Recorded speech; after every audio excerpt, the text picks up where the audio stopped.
Good evening. My name is Steve Worthington. I'm the Mayor Pro Tem for the City of University Place, and I'll be conducting tonight's meeting. Mayor Caroline Bellisi is not available for this evening's meeting, so I have that honor. With that in mind, I'm calling the regular meeting of the University Place City Council for Monday, May 17th, 2021 to order. We're conducting our meeting remotely in compliance with the Special Open Meetings Act rules that are issued by Governor Inslee's emergency order. The public may participate in tonight's meeting. It is through email, and emails received by the city clerk prior to 5:30 this evening will be or have been distributed by the clerk to the City Council for their consideration. It's also possible to participate in public comments through a portion of this meeting, and your participation can be received telephonically with the telephone. Members of the public interested in doing that can call 509-342-7253, and please insert conference ID 262-641-993#. And we have that available in our website and on the agenda that was distributed about tonight's meeting as well. The public comments will be taken on a first come, first served basis coming up shortly in our meeting. With that, I'm going to ask for roll call, and following that, if someone would, I'd ask for a motion to excuse Mayor Bellisi from tonight's meeting. Councilmember Figueroa. Present. Councilmember Keel. Councilmember Keel, present. Councilmember Pro Tem Lee. Councilmember Pro Tem Lee, present. Councilmember McCluskey. Councilmember McCluskey is here. Councilmember Fleming. Councilmember Fleming here. Mayor Pro Tem Worthington. Mayor Pro Tem Worthington here. Mayor Bellisi. Mayor Pro Tem, you have a quorum. Thank you. Great. Mr. Chair, I'd like to move to excuse Mayor Bellisi from our meeting tonight. There's a motion and a second to excuse Mayor Bellisi. Is there a second? Councilmember Figueroa seconds.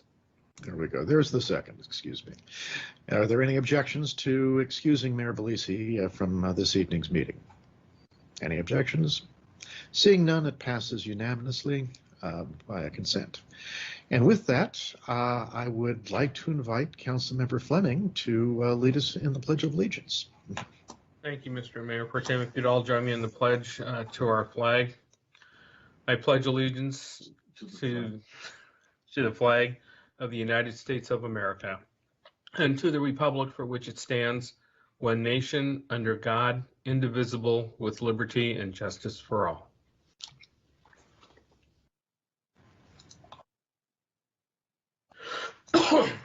Thank you, Councilmember Fleming. And is there, I would invite a motion to approve the agenda for this evening. Yes, Mayor Pro Tem, this is Councilmember Keel. I move approval of our agenda tonight. Councilmember Figueroa seconds. And with a motion and a second, approval for the agenda, are there any objections to the motion? Seeing none, the agenda stands as written and distributed. And top of that agenda, we have a presentation this evening, and it's my distinct honor to read that presentation. It's a proclamation. City of University Place proclamation. Whereas the Asian American Pacific Islander Heritage Month is a commemoration of the culture, traditions, and history of Asian American and Pacific Islander people in the United States.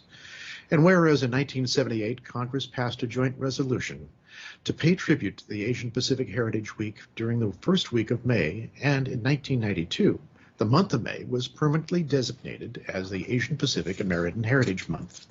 And whereas Asian Americans and Pacific Islanders bring a diversity that represents one of our greatest strengths, and by recognizing their contributions and accomplishments, we celebrate the importance of inclusion to building a brighter future for all our citizens. And whereas Asian Pacific American Heritage Month provides the opportunity to educate the public on the Asian Pacific role in American history and the advancement of civil rights and equal opportunities for all people of this state.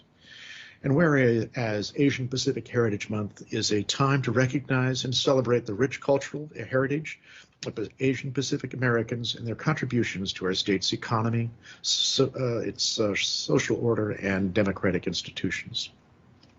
Now, therefore, the City Council, the City of University Place, do hereby proclaim May 2021 as Asian Pacific American Heritage Month and call this observance to the attention of all our citizens. This is proclaimed by the City Council, the City of University Place, Washington, on May 17th, 2021.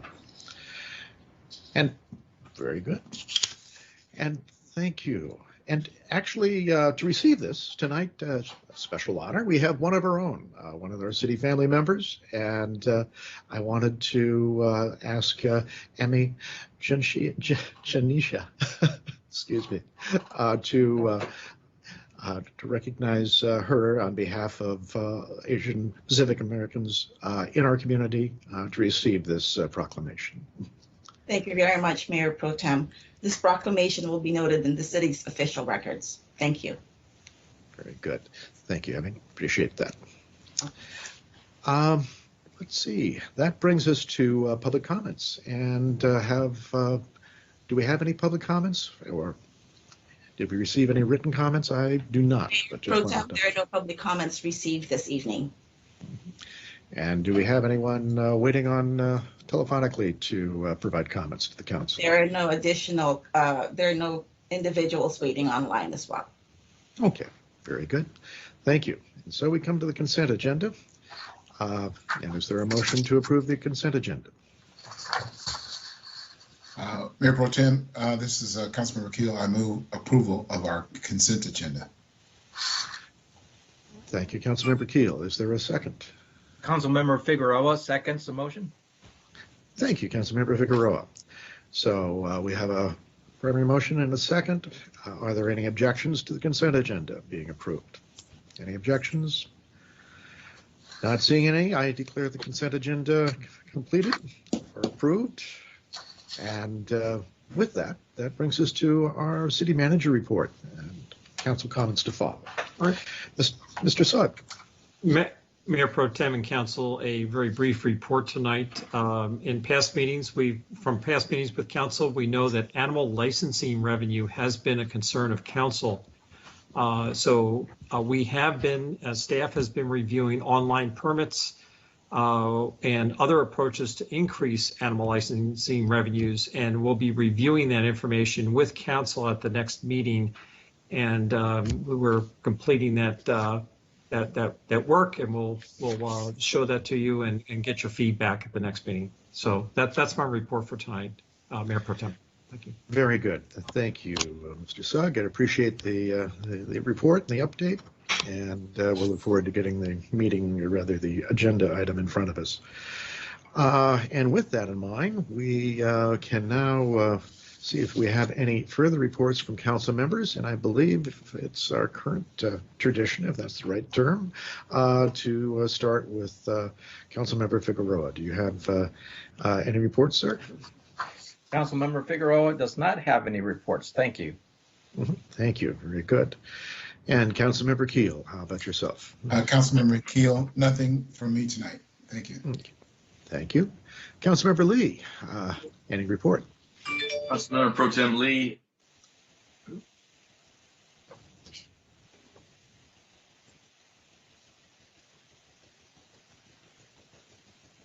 Councilmember Pro Tem Lee, I had a little problem here with my computer. Anyway, I have nothing to report. Thank you. All right.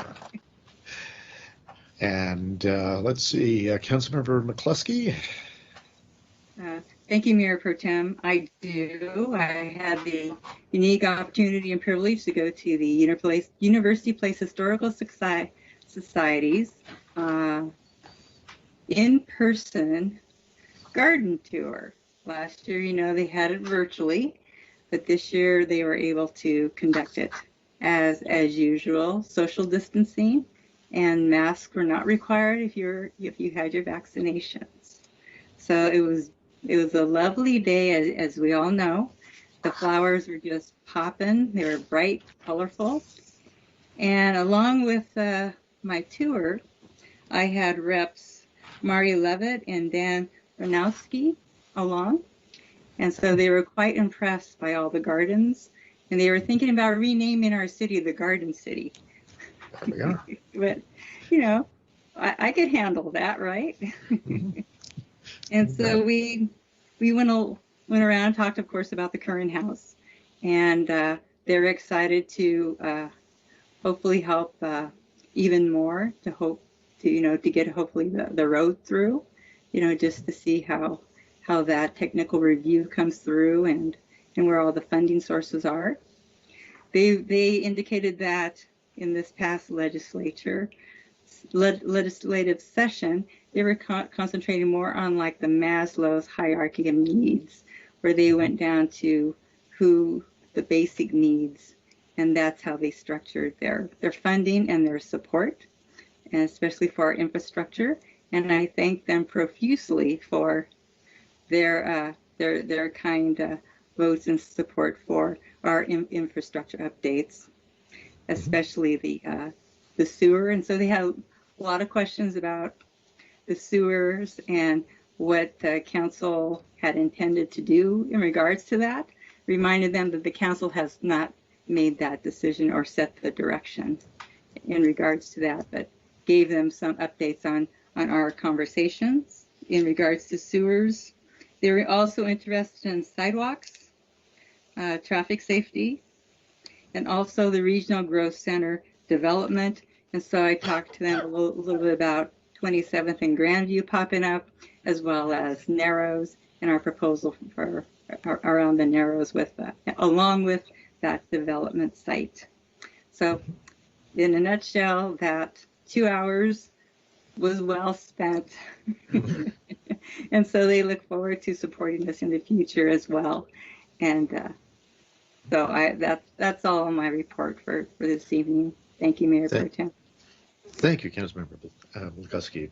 Great report and a great tour. Let's see, and Councilmember Fleming. Thank you, Mr. Mayor Pro Tem. I'll be just real brief. I was going to make a quick comment during the presentation of the proclamation, but I'm so glad that as a city we did this proclamation. My mother was an Asian American. She was very proud to have been one and been part of our community during her lifespan. So I think, like all other ethnic cultures that come to America, they play a very vital role in the vitality, not only in our community, but in our state. So very timely. So thanks for the proclamation that we did. Good, well said. Appreciate that. Well, thank you. Well, let's see, I have a few quick comments I wanted to add as well. In the absence of Mayor Belisi, one of the things she would be talking about is the Association of Washington Cities Conference coming up June 22nd to the 25th, and a chance for us to attend that virtually. And I'm sure that Councilmember Keel can tell us many details about that, but I'll save that for another time, if that's all right. The AWC, as we know it, indicates as a great opportunity to learn about local government, what's happening next door and across the state, if not across the nation, and good training for each of us. I've been to many, but always look forward to it. Part of AWC, as always, is a business session, and at our next meeting, we will be naming up to three delegates, if we have three of our members attending, who may then be voting in the business session that is scheduled for June 24th from 10 a.m. to 11 a.m. Now, Association of Washington Cities this year, like last year, is virtual, and including the business session. So if you have an interest in being the delegate or being one of the three delegates, please let the mayor or myself or perhaps Mr. Sugg know, and we'll have a resolution that's required to have that delegation bestowed on you, set in place for our next meeting or as soon as we can. Councilmember Keel, anything to add about AWC, or do we cover the bones there? Well, you hit most of it. The only thing I would add is that the business meeting is going to be pretty involved. You know, we're going to have elections and stuff for the different things going on. And then there's some bylaws that we're going to be voting on this year as well. And so through this past session, AWC has been pretty active in a lot of the things that were passed, and we'll get a rundown on that. The biggest thing, well, there's quite a few things, but one thing I'll mention tonight is tax increment financing was something that we had been trying to get for cities for a long time, and we finally got across the finish line during this session. So that's going to be a very big boon, I think, for most cities. Hopefully, it'll be for us as well. And I would defer to staff, for them to do those analyses of how we could take advantage of that. So I would encourage you guys at least to come this year. It's virtual. You don't even have to leave your house. So it's going to be really, really good. Thanks for Excellent. Great. Thank you. Appreciate the good information, and I'll get signed up here. So good. The other thing I was going to mention is just I also enjoyed the garden tour. It was beautiful weather, great homes to see what's happening. Some repeats from a few years ago and see how they've changed to brand new ones in the tour, and really a very successful event. And from everything I could see, and a lot of fun, and enjoyed that. I know that Councilmember Lee had a fair amount getting that kicked off a number of years ago, and it seems to be going strong. And it is also using its resources from the garden tour to help with the museum at the current home as well. And that's had a chance to see that. It's made some great strides, and the space is very special, and I think it will function well. And from what I can tell, it'll function well soon. But that's up for the Historic Society to figure that out. Great. Well, with that, I think that concludes my comments. And unless anyone has anything further, we're going to move into our study session, which is really the meat of tonight. Okay. With that, then we're going to close the regular meeting, and we're going to move into our study session. And I'll ask our Public Works Director, Gary Cooper, to get ready to actually come on camera when he has that opportunity. And we'll get things started with our first item, University Place Veterans Memorial Plaza proposal. There you are, Gary. Are we all set on your side? Good evening. It is, yes. And we have Ken Troublehorn, Bob Schwartz, and I think Roger Gruner on hand. And they have a PowerPoint presentation that I believe our city clerk is going to do the clicking of the forwarding at Mr. Troublehorn's request. So with that, I'll turn it over to the Veterans Memorial Group. Good evening, Mayor Pro Tem Worthington and fellow council members. Our committee wants to thank you for this opportunity to present our project to you. It's a project we've been working on for a number of years, and we're really excited about the possibility of locating it at Cirque Park. Again, my name is Ken Troublehorn. I'm the secretary of our University Place Veterans Plaza Committee. Also present is Bob Schwartz. Bob is our president, and Roger Gruner, if you're there, Roger. Roger is one of our board directors. I also want to take this time before we get started to thank Gary Cooper for all the help he's provided with our committee over the years. And what you see in front of you is the project where it was initially proposed at the mini park where the tennis courts are along Bridgeport, just south of Cirque Drive. But I specifically wanted to thank Gary for his help and oversight and guidance on this project at the Cirque Park site. We're excited about the project, and we think it'd be a great addition to the park. As I mentioned, this first slide is an aerial view of what the project would have looked like had it landed at the mini park along Bridgeport Way. Next slide, please. Our committee's been working on this project for around 12 years. What you see over at the Cirque Park site is a single flagpole. We wanted to create a presence there and our sign, but we didn't want to proceed with any of the development of the Plaza project until we really had adequate funding to construct the entire project. Roger and I started this project with a preliminary sketch at the northwest corner of Homestead Park. Now this was 12 plus years ago. Gene Brooks got involved then and arranged for our Plaza project to be located at the mini park along Bridgeport Way. We currently have a long-term use agreement with the city at this location, which we hope to get transferred to the new location at Cirque Park if we get approval to develop our Plaza project at Cirque Park.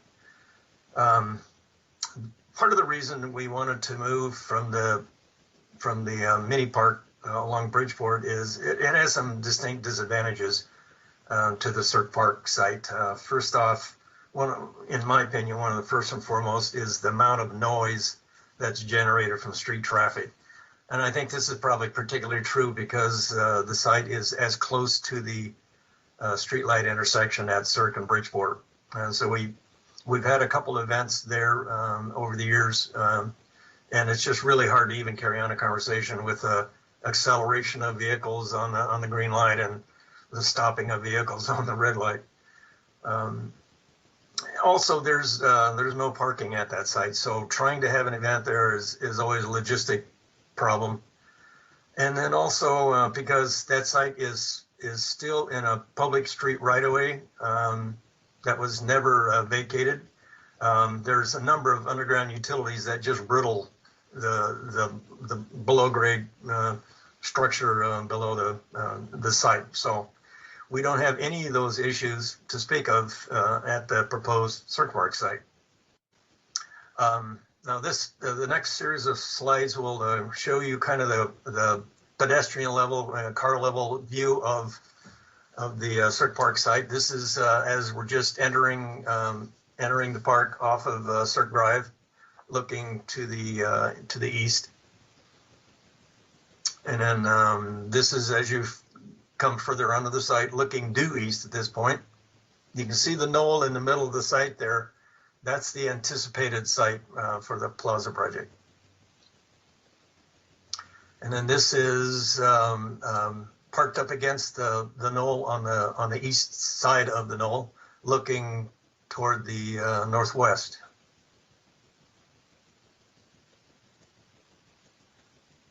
And then this is, let me get my bearings here. Let's see. Well, this is as you're driving on Bridgeport, coming up to the entrance drive, which would be off the far right edge of the photo here. But you see the Cirque Park's sign that, and I'll explain a bit what we're proposing to do with that sign. But again, you see the knoll in the center of the picture here. That's the predominant location for the Plaza project. Now this is an aerial view. You see the main entrance coming off of Cirque on the very bottom edge of the photo. The area identified with the red circle, that's the Plaza location. And so you can also see, it has good access off the street. It has visibility from the street. There's parking adjacent to the site, which helps immensely for conducting events at the site. And in the background, you see the rest of the Cirque Park site.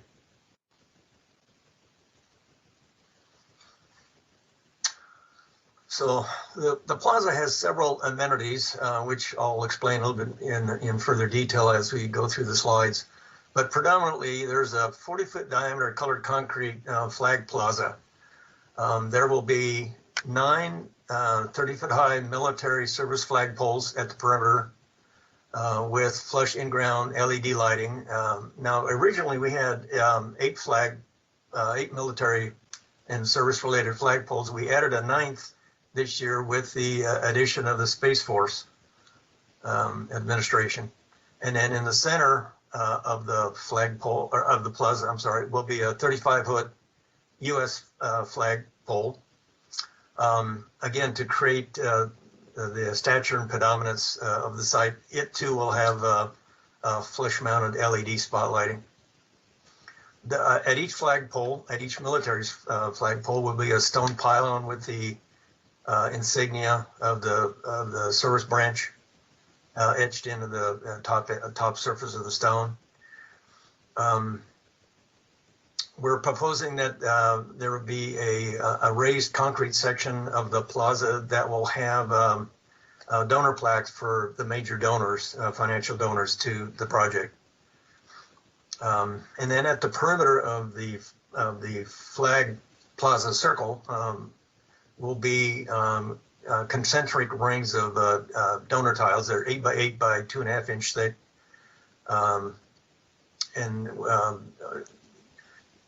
These will sell over time. We've sold, I don't know what the count is right off the top of my head. I think we sold probably close to 150 donor tile already. But the idea is we would install those initial paid for donor tiles around the flag plaza concrete circle, and then the balance of the area would be in blank tile. So as additional donors make donations to the plaza over time, the vendor of the tile actually will come to the site and inscribe the tile. So we don't have a construction process going on all the time with relative to the donor tile. In addition to that, we have some park benches that will be located at strategic locations around the flag plaza. And then we're also making sure we have switchable power circuitry to the site so that we would be able to power audio equipment as we hold events that are a PA system, basically, so that we can appropriately broadcast the goings on. Next slide, please. This is an aerial sketch of the proposed plaza layout.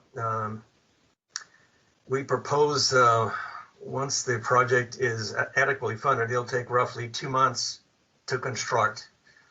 And it is our intent that we will not leave the site as a partially constructed site. We really only want to begin construction at the site when the project is funded so that we can get all the major components of the plaza and the donor tile installed. The only thing we would anticipate beyond that point, as I mentioned earlier, was as additional donor tile get donated, they get inscribed by the company that sells the tiles. We anticipate soliciting the help of local companies and individuals to donate materials and skilled labor to get the project built. So we'll be looking at a general contractor to manage the project. He will have under his guidance concrete finishers, electricians to install the electrical work and so on. But we're also anticipating asking the GBLM 16th Cab Battalion Group to assist with manual labor on the project. And there will be opportunities for volunteer labor as well. Now, we've currently raised just over $53,000 towards our goal of $75,000 to complete the project. So again, looking at the sketch in front of you here, you see the 40-foot diameter circular concrete flag plaza, and then the portions of concentric rings around the circle. That's where the donor tile will be placed. Now, because the current park site is somewhat within the footprint of what we're proposing to do here, we're suggesting that the sign be relocated down closer to to Bridgeport. And in reality, it will give people a better, in my opinion anyway, a better idea of the park entrance. Next slide, please. This is a sample of a typical donor tile. So each tile will have the name of the person being honored and their insignia of the military service in which they perform their duties. And then you see a date here. This whether there would be a date on the tile or not is up to the individual or family member that purchased and donated the tile. Last slide, I'm going to ask Bob to say a few words about the significance of this project to all of our veterans in our community. Thank you, Ken. Council members, it's a pleasure to meet with you tonight. Saw a couple of you this weekend over on the tour, so that was fun. Again, University Place has a very large veterans population. If you just look at the makeup of the council, you're well over 50% veterans. And thank you all for your service. So we've wanted to create this plaza to honor the service of our veterans here in University Place. And so as Ken said, we've been working on this for quite a while. We're pretty close to our fundraising. If we get, and we are asking for your approval to move our site. And if we get that, we're going to, Ken is going to be finalizing the plans for construction. We will renew our fundraising drive and we will fund this project, get it done. Like Ken said, probably take 2 months to get it done. And we're hoping to have this, be able to complete it within about 12 months based on our aggressive fundraising. So are there any questions? I'd like to add just a couple more comments, Bob. Our committee, our University Place Veterans Plaza Committee, is made up entirely of veterans, with the exception of myself. Now, I'm married to a veteran, so Nancy, my wife, is also on our committee as a board director. But it's really important to, obviously, to the veterans of our community and of our committee, but it's also very important to me. And it should be important to all of us to honor the veterans of our community. So I want to thank you for your time, and we stand ready to answer any questions you may have. Thank you very much. Thank you very much, gentlemen. And Mr. Cooper, anything from your side before we ask council for comments? Mm-hmm. Well, thank you, Councilmember Worthington. I have a different history with this. Many, many years ago, I was assigned by City Manager Bob Jean to take Councilmember Brooks around town and help her find a location. And we had a few different locations we looked at. But the very last time I met with her before she passed, she made me promise that I'd help get this done. And I feel bad it's taken so long. Excuse me, I'm sorry. But well, Mr. Cooper, thank you, and thank you for sharing those that memory with us as well. That's I think near in all of our hearts for lots of reasons. Also, gentlemen, I thank you very much for a well-done presentation. It helped me really visualize what was going on. I think that's the case with council, but nonetheless, we have questions and comments. And council's raised hands as we do in our study session.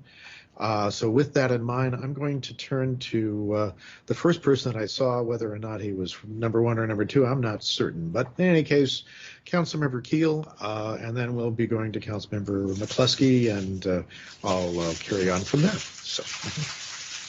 Thank you, Mayor Pro Tem. And gentlemen, thank you for your presentation. I I've been on the periphery of the work that you've been doing and participated in a few events at the current site, and I understand exactly what you're talking about. It's not an ideal spot.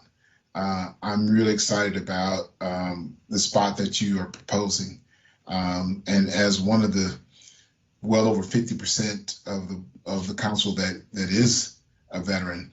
I'm a proud retired non-commissioned officer of the Army, and I am all in on finding a spot and using the spot for this plaza. The one question I have, you talked about the sign, but it seems like there's that statue that's there too as well, close by the two people sitting on the bench. What's going to happen with that? Is that in way, or do you have to move that, or what's going on with that? No, we do not anticipate having to move that at all. It should be out of the way. Okay. All right. I think there is one tree that we might have to remove. It's a fairly small tree. But other than that, I think the two bigger trees will stay, and our plaza should fit very nicely in there. Great. Thank you. Thank you for that. And Gary, thank you for sharing your memory. If I may add just a couple more comments in mentioning the relocation of the park sign, this was really where I was suggesting that it be relocated. This is certainly going to be up to Gary's department to determine where's the best spot for the relocation of that sign. So. Mm-hmm. All right. Well, very good. Thank you. And Councilmember McCluskey. Mm-hmm. Okay. Thank you, Mayor Pro Tem. I would like to give my heartfelt thanks to all the Veterans Plaza Memorial committee members that have worked and persevered so hard to get it to this point in time. I know it hasn't been easy, and also to thank you for your service not only to our country, but to our community in order to ensure that our veterans and our military branches will be always remembered into perpetuity and have a significant place to honor them, and a reminder to all of our citizens coming and going along Cirque and Bridgeport that we do owe our freedoms to the military branches, and there is a permanent place in not only our community soil, but in our hearts as well. And also to give a decent place with dignity to carry on the ceremonies. So perhaps we can have more of them in the future, and they could be bigger as well. And give them because I've been to the one by Drum, and I know it is not the optimal place to really have a peaceful honor and homage to our veterans. So I concur that Cirque Park would be an ideal place to relocate it. Cirque Park needs more events, and I think this could bring another visioning of our community, as Mr. Cooper mentioned. It's been on the hearts and souls of our past city council, especially Councilmember Brooks, to bring this forward to fruition. And I am one to hopefully see it done in my lifetime. I hope you're really close to your goal. And so keep up the good work. I do have a couple questions. And one was in regards to the Up for Arts statue that's there, that as we honor our veterans, we also ensure that the statue maintains its ambiance as well.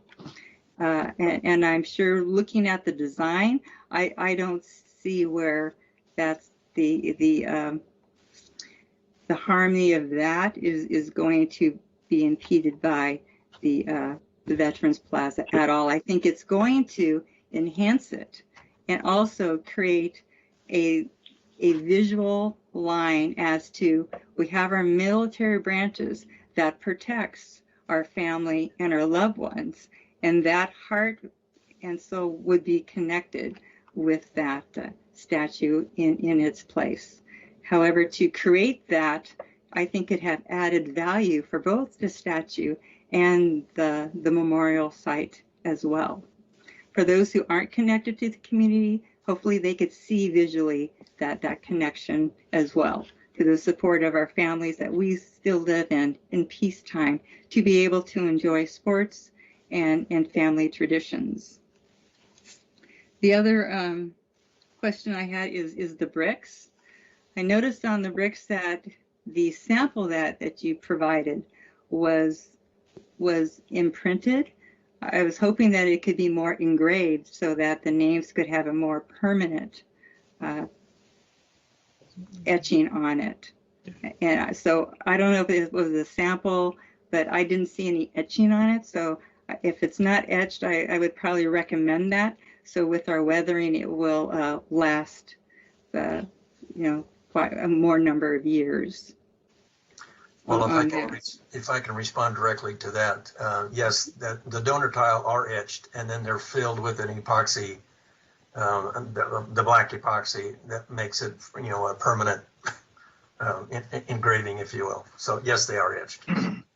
Okay, thank you. And I also visualize that as once this is erected, the care and maintenance will be taken over by our veterans, maybe some ancillary support with our city staff to care for the site so that it continues to live up to your standards.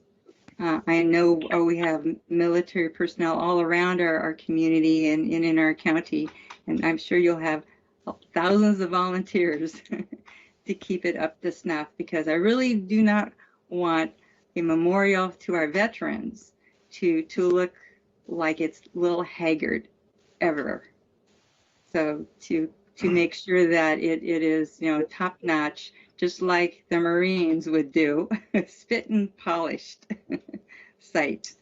Well, and because that would, I think, create more honor to everyone, and also understanding that perhaps when there are weeds or things that are looking a little haggard, in their own yard, they can come to that site and just know how that this is well loved and nurtured. Yeah. As Denise, as with the old site, we had a license agreement with the city, and I will be working with Gary and with the city lawyer to rewrite that agreement to cover this site, and it does cover the maintenance and your other questions. So yeah, that will be covered, taken care of. Okay. And my last questions is the infrastructure that you already have in place at the site that it's at currently. Is that going to be transported to the new site? Is that part of that new design, or is that going to be torn down? Is anything going to be reused there? And if it is going to be torn down, how is that going to be, replaced?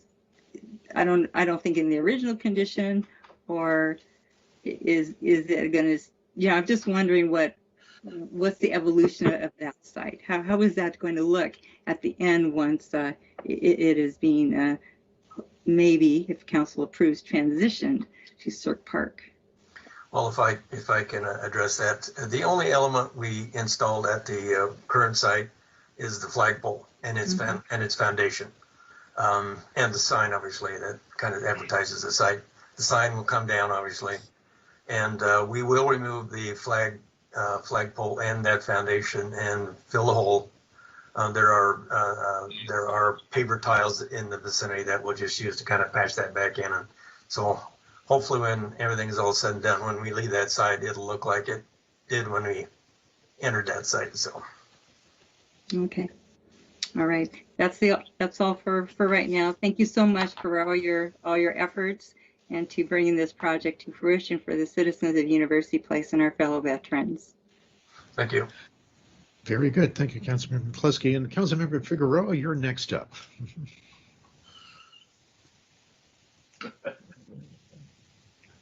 Okay, thank you. I'm on. Well, first of all, I thank Bob, Ken, Roger, and everyone that has been involved with trying to move this project forward. I remember when it first started, and actually helped bring some monies in from some contributors. And unfortunately, and I think I agree with Kent, and especially I agree with Councilmember McCluskey on a lot of her comments about the need and the whys, not just for our veterans, but the families of our veterans, and so on and so on. I mean, it just goes on. This is a very, anytime that you see those flags, it just brings a lot of good thoughts. So, and as a veteran, I'm very much, excuse me, very much sensitive to a project like this. And speaking from experience, and that is that I've seen this one site that never got done in over a decade. And it's bothersome. I just want to be very blunt with you, because it needs to be, we need to have a blunt talk here. And so my first concern, and I'm 100%, I'm 1,000% behind this project on that site. I think it's a much better site. However, I'm not in favor of it unless you have the funds, 100% of the funds available. And until that happens, there shouldn't be an ounce of dirt removed. And to say that, it's going to take 12 months, a project like that should not take 12 months to finish. If you have all the funds in a couple of months, that should be done. But this is not something that I want to see as a citizen, as an elected official, or as a veteran, to see a project that is half done. And I'm asking myself and being asked by others why, because anytime this is something like this is done on public property, then the city, as a council member, will be asked, why aren't you not getting that done? And it will be an embarrassment to me and to my community to have a project that is just half done for a very long time, if maybe not ever done. So I'm only in favor of this under the condition that all the funds to complete the project is in hand before it even starts, and that it be completed within, what it would be reasonable, which I would assume that, in a couple of months. This is not a big thing to do. So that's number one. That is a huge concern for me.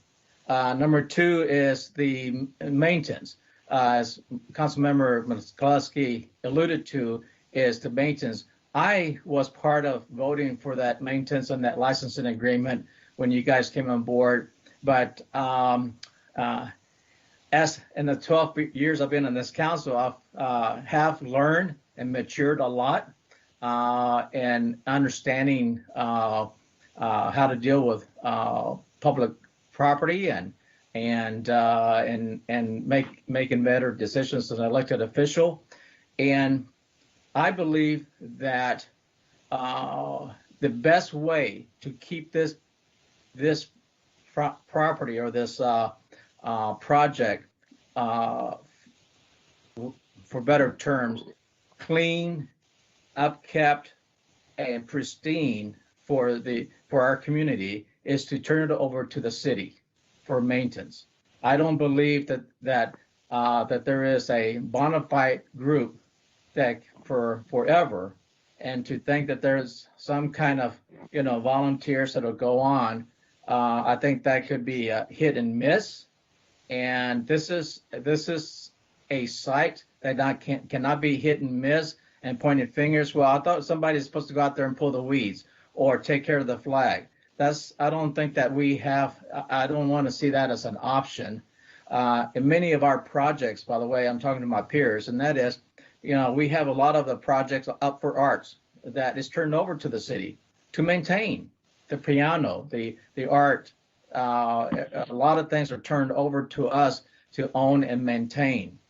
And I believe in this case, as important as this site would be for our community, is to turn that over to the city for permanent upkeep and maintenance. I don't believe that it should be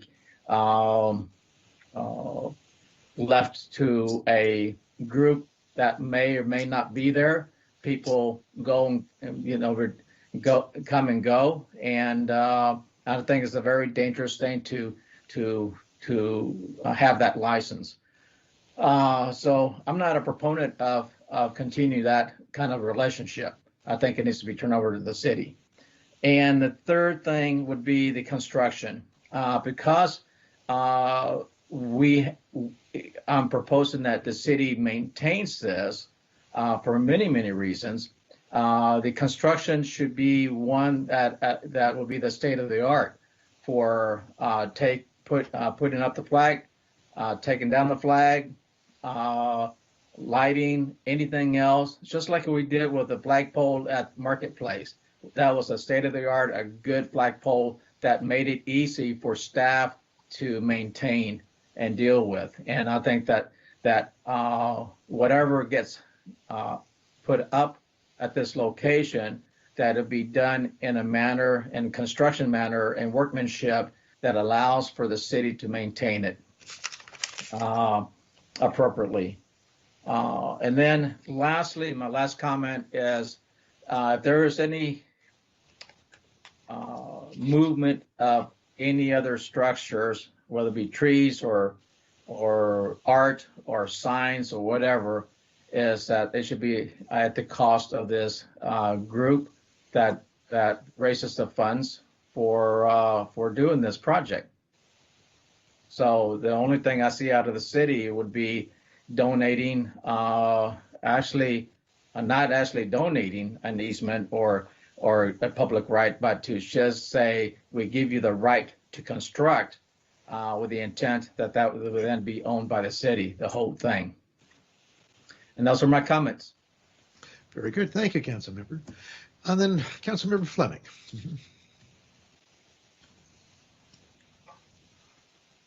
Thank you, Mr. Mayor Pro Tem. No, first and foremost, I do want to say thank you to Bob and Ken and Gary and all the members of the committee.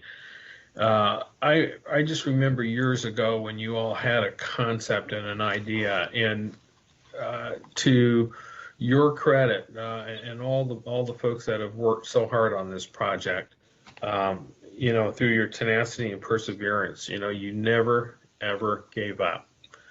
And, to reach this point in time where we're having this conversation now of trying to bring this project to fruition is just, I don't think those who may be watching tonight appreciate all the behind the scenes heavy lifting that you all have done to get this project where it is.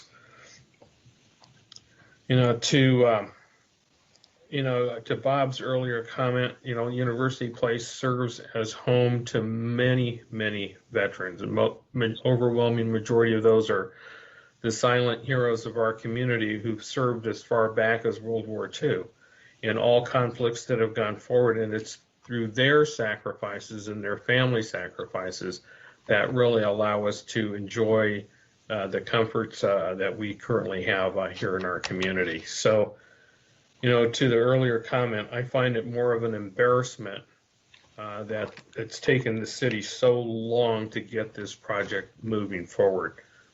To say to veterans, we'll only let you be in our city if you donate this and do it our way and do it that way. I find that really a sad comment. Instead, where we should be bending over backwards to honor our veterans and to bring to the forefront in the recognition that they deserve for what they have done. The location that we had previously was an unfortunate location because it really kind of pushed the recognition of the veterans off to the side into a little corner of a piece of property that we really had no use for at the time. So I like the idea that this is being moved over to Cert Park. It will be a centerpiece for University Place and an opportunity for us to recognize those veterans. You know, it really is a place of honor. It's a place, should be a place of solitude, a place of remembrance, not only for those who have served, but for those who serve, and certainly to inspire those who will serve in the future. So I am not opposed. I take an opposite position on this one where, you know, I think the citizens and specifically our veterans have done their utmost to raise the money to bring this project to fruition. Instead of the city throwing up barriers to it, we should be figuring out how to partner with these individuals to bring this project to full fruition and make this thing happen. You know, maintenance. I think someone made an earlier comment about maintenance of the facility. To tell veterans, not only do we want you to build it, we want you to maintain it, and then we want you to sign it over to the city, is just the wrong message to veterans. I think if we're going to allow this project to go forward, which I am 100% behind, then we should look at a way to incorporate that into the park and make that part of the park service on the maintenance going forward. You know, this obviously conjures up a lot of emotions for folks, but you know, this is a group of citizens, not only those who are working on this project, but for whom we honor them. You know, let's figure out how to make this doggone project happen and get it done versus sitting here figuring out what barriers we're going to toss up and burdens we're going to make these individuals shoulder to make this project come to fruition. I think we have enough resources. We have an opportunity. When you go around to any other community in Pierce County, I can't think of one that doesn't honor their veterans except for University Place with a memorial. So it's time to make this thing happen. So those are my comments, Mr. Mayor. Excuse me. Councilmember Fleming, thank you. Appreciate that. And that brings us to Councilmember Pro Tem Lee. Councilmember Pro Tem Lee, since funding has come up often during this discussion, I guess I should probably mumble this, but I am the treasurer of the University Place Plaza nonprofit. And I do have comments I would like to make, but I'm going to recuse myself from this discussion. I will say, though, that I'm excited to have the opportunity to move this location to where it is being proposed now. Possibly that will give some new energy to the project. In any event, thank you, Mayor Pro Tem Worthington. Thank you, Councilmember Pro Tem Lee. Appreciate your comments as well. Let's see, this is sort of our first round. I know we have at least one council member would like to do a follow-up comment, and I'm going to take this opportunity to provide my comments as a member of council. So to begin with, gentlemen, as I said at the front end, I think this is a very well done presentation, lots of good information. I really also like the concept, and you've put some good thought into it. And I think, in my mind, it honors our veterans well, as we all hope it can go forward and be completed.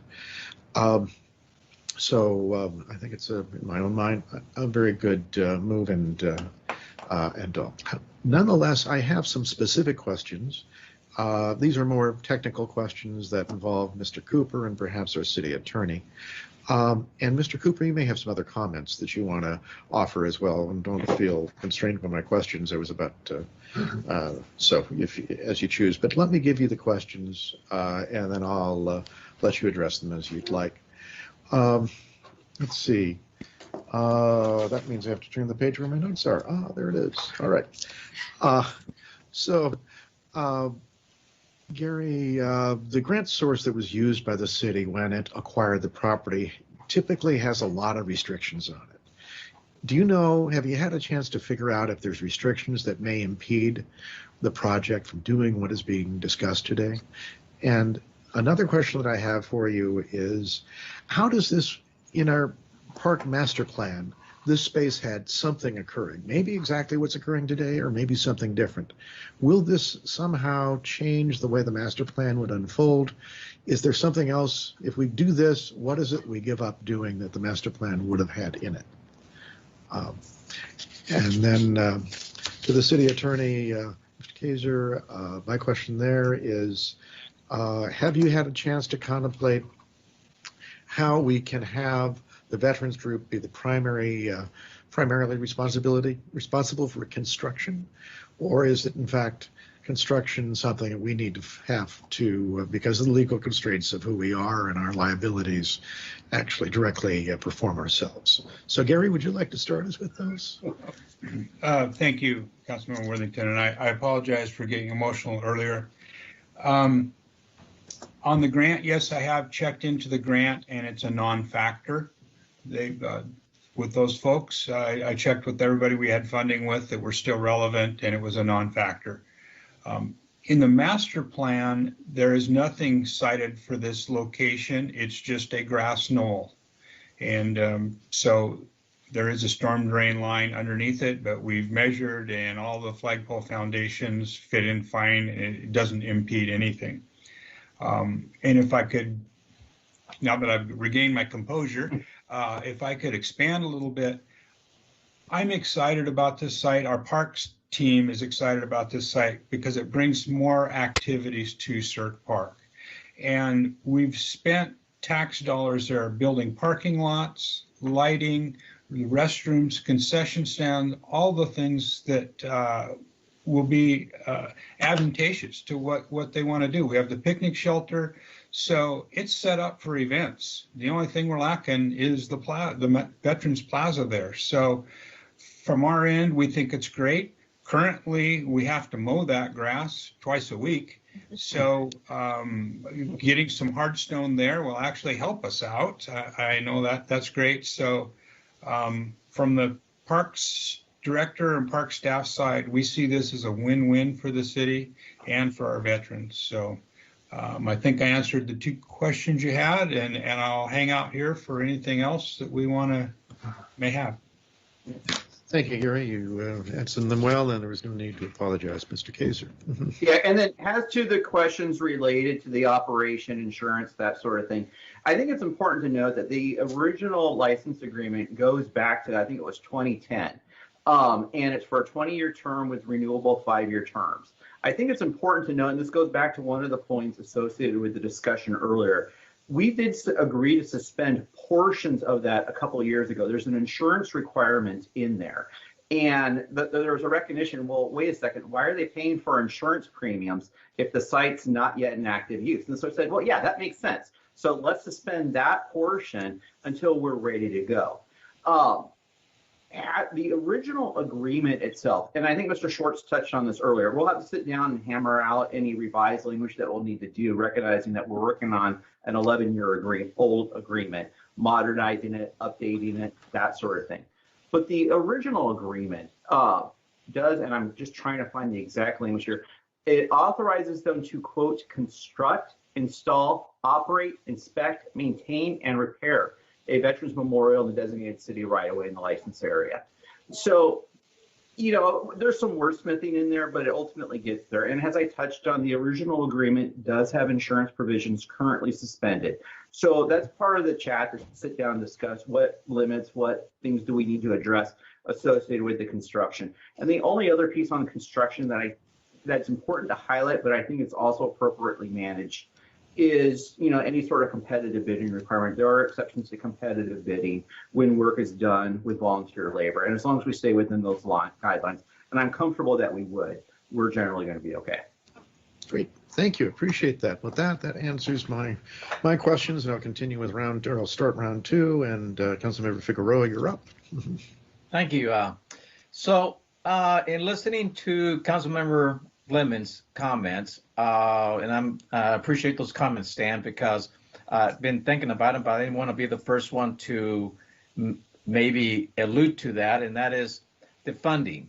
As I stated in my comments, and that is, it's a big concern. I saw this group struggle heavily to fund the first site and over 12 years, and it's still not there. So that being said, because the love that we all have, and that includes me, to have this representation in our community, that I think it is well worth funding. We funded many things in our city for the right reasons, and we've actually contributed 50% of the duck. Remember when we voted and we gave $25,000, which was 50% for the duck to go up at Marketplace. So if we can give $25,000 to do a duck at the Marketplace, I think we can do that or better for our American flag and Armed Forces flag. And so I'll go even farther, and that is to get this done now, not later, is let's reverse it. I know that the group, whatever monies they may have raised, just like many other things that has happened, the city does things and people volunteer that donate whatever this group has, maybe can donate to the city and let the city do the project, construct it. And again, I still say we need to maintain it. We don't need to put that burden on this group or any other group. If there's volunteers that want to help us come and plant and make it nice during the interims, that's great, but it shouldn't be something that is, well, I wonder if they're going to really show up. So I really want this done sooner than later. And I think it will be a very, this will be a beautiful thing to happen in our city. And that being said, I hope that this council will consider budgeting to get this completed this year and then whatever this group has can hand over their monies and drawings or whatever, and we can finish it off. That's what I say we should do. Very good, thank you. Councilmember Kleske, you have the last comments for you. Yes, thank you, Mayor Pro Tem. I'm very excited to hear the City Council's comments, and which is really exciting. I'd like to get this project done sooner than later myself.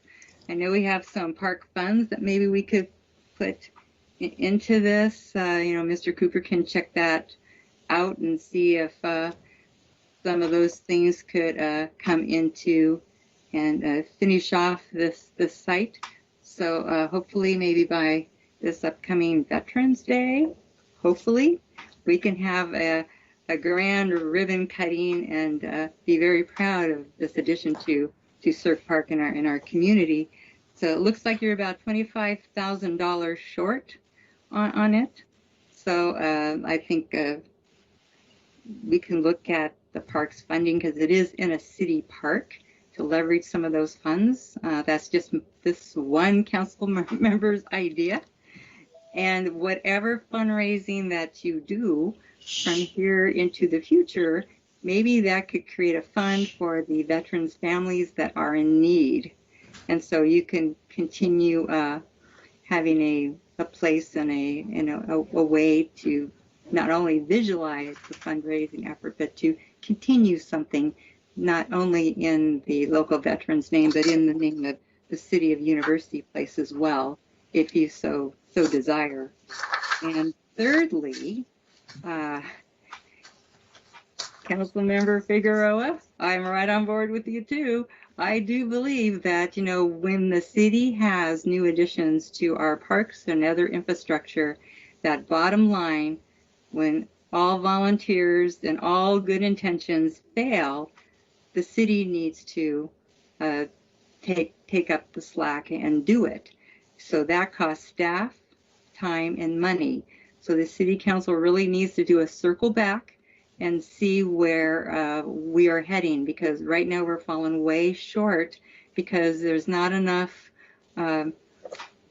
people who are interested in becoming employees of the city at this point in time in order to maintain our parks. And that's becoming a real issue for Mr. Cooper, as well as some budgetary constraints. So for example, we had Friends of Homestead Park, we have Friends of Kobayashi, we have Friends of Colgate. Now we have the Veterans Plaza. And at the end of the day, like Councilmember Figueroa says, volunteers, and Mr. Cooper had alluded to that. The last 20 plus years, I think I've known Mr. Cooper when I was on the Parks Commission, because he indicated, volunteer help is not sustainable. So think about that when you make your decisions as to what the city is going to own, take care of, and maintain. And so we need to look at those things, and Mr. Cooper has a really good grasp of that. And I would recommend that this council do a study session just on that, so we know that we're giving him in his department the support that he needs to take care of the things that somehow just automatically drop in his lap, and we're expecting high standards along the way, which we do for the city of University Place. So with that, I'm going to end my comment. Take care. Thank you. And Councilmember Fleming. Thank you, Mr. Mayor Pro Tem. Back to Council Members Figueroa and McCluskey, I just simply want to say thank you to both of you for your comments and appreciate those immensely. I know that the veterans group, and certainly Bob and Ken, who are on the line, can correct me if I'm wrong, but I think you've raised the original cost of this was about $75,000. You're about $53,000 plus or minus some change on that. That original price is a few years old. I would like to ask the council, instead of the $25,000 that Councilmember McCluskey was recommending, I'm presuming those costs might be upwards about $30,000. Might be more realistic, but nonetheless, to the points that Councilmember Figueroa stated, we need to, instead of dragging this out over 12 months, make the commitment, start the project, complete it, get it done, and then move forward from there. Maintenance, whether it's a park or grass or whatever it is, will always be a challenge, not a challenge, but an issue for the city to deal with. And, I think you're right, Denise, in terms of maybe somewhere down the road having that conversation with Gary to talk about how do we resource and support his department to make sure that the things that we're doing in the city, whether those are the Up for Art projects or the Veterans Plaza or other endeavors that we may take, are maintained. Because, our city has standards of decorum, if you will, when it comes to the beautification of our city. We've done an outstanding job so to date on that, and would always want to continue that in perpetuity, but certainly we need to look at that. As far as conversation goes, quite honestly, I think we're ready to move. I'm ready to move forward with this. I hope the council would join in doing that and get this thing completed. So if you need Mayor Pro Tem Worthington and to Steve Suggs, if you needed to get this on the agenda for a vote of the council with an appropriations bill of the $30,000, I'm all there. All right. Well, very good, Councilmember Fleming. Appreciate that. And let me provide a summary of where I think I heard what I think I heard, and we can see about moving forward with that. Before that, Councilmember Figueroa, do you have one more comment? Yes. And that is, I don't want to be stuck on whether it be 25 or 30. That number came out because of a previous donation to another art situation. But whatever the cost is to do this right, whether it's 30, 25, 50, it has to be done. And I don't want to be strapped and saying, well, we said 30 and now it's 40. Well, whatever that is, it just needs to get done. And number one. Number two is, thank you for that reminder where this group has contributed a lot to making this happen and had raised and used a lot of those dollars and still has some that can contribute toward this. And so I can say that they have contributed financially, among other things, to bring this forward. I really would like to see this move forward in a way that Councilmember McCluskey mentioned by Veterans Day. It should be completed, and we should be given a ceremony and being a proud city of a memorial like this by Veterans Day, which actually can be done. There's no reason why something like this is going to be done by then. And lastly, is I think that this should be considered as a capital project. It should be. I don't know why not. And we have capital project dollars. We collect a lot of park impact fees, hundreds of thousands of dollars, and we use them for all kinds of things. This is a really nice project that capital dollars can be used for. So thank you. Very good. Thank you, Councilmember Figueroa. So here's what I've heard so far, which is broad support for the project and the idea of moving it forward as soon as reasonably possible. That will take a resolution, if I understand the process right. And we will be directing or asking staff to prepare a resolution for our consideration at the next earliest opportunity during a regular council meeting. There is some strong support on council that the maintenance be recognized. Maintenance will ultimately or may ultimately fall to the city, though an opportunity for volunteer maintenance to take place nonetheless, but not to shy away from the fact that there's maintenance the city may have in time. A good deal of interest in the city providing funding to fill the gap and the last dollar here. And there's some speculation that it could be park impact fees, or to be frank, council, it may not be park impact fees. There may be a legal reason why that doesn't work. But from what I can tell, you nonetheless, whatever pot it comes out of, have an interest in funding the project. I would suggest, this is not what I've heard, but what, as one of your members, I would suggest we do is proceed with this, ask staff to work with the veterans, with the VFW group, who is a lead here, and just make sure that if there's any tightening of money of the dollars, tightening of the estimates so that we have confidence in what the dollars are, and then we can realistically look at how to fill that gap and not be shy of the city taking on some responsibility. Does that sound like a reasonable way for us to proceed, folks? Mm-hmm. Okay, great. And I think, and staff, that makes sense from your side, then I think we can proceed. I've let this item run a little long because it's a very good discussion, an important issue. But nonetheless, I am now pushing an agenda timeline. Councilmember Fleming. Mm-hmm. I do. I have one last comment, and then I'll just be quiet. Councilmember Figueroa made a really good point versus capping the funding on there. And in the resolution, as we're giving direction to staff, that should perhaps include direction to the city manager and to Gary to work with the veterans group there to determine what the costs are, put that into the resolution, put that into the budgeting, and then move this thing forward. So we're not strapping them, so we can do this right. Very good. Thank you for that clarity. Appreciate that. Gentlemen, thank you, Bob, Ken, and your whole team there, Roger as well, and just everybody who's played a role in this. It's obviously there's a lot of support and interest between on all of our council and in our community, and you've served our country very well. You've served our community with this project, and we thank you for both those activities. Look forward to moving this on, hopefully in the very near future. Thank you very much. Thank you very much. Mm-hmm.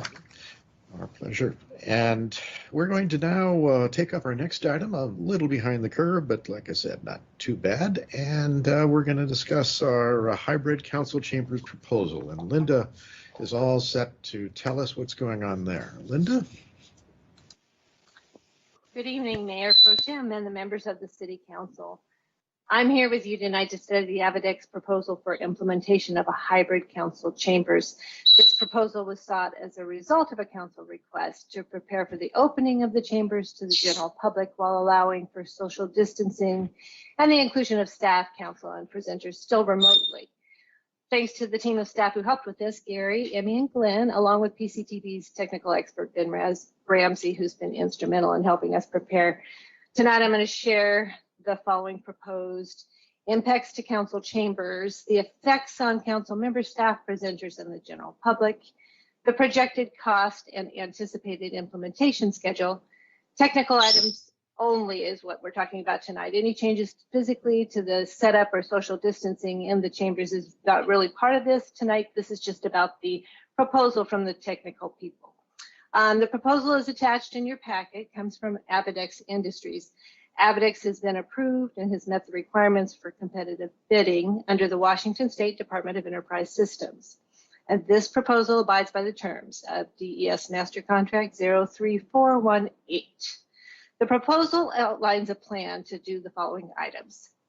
Bring the current council systems under a unified communications platform, which will make use of existing equipment. And that existing equipment includes hardware, specifically the PCTV cameras and production system, and the existing microphone system.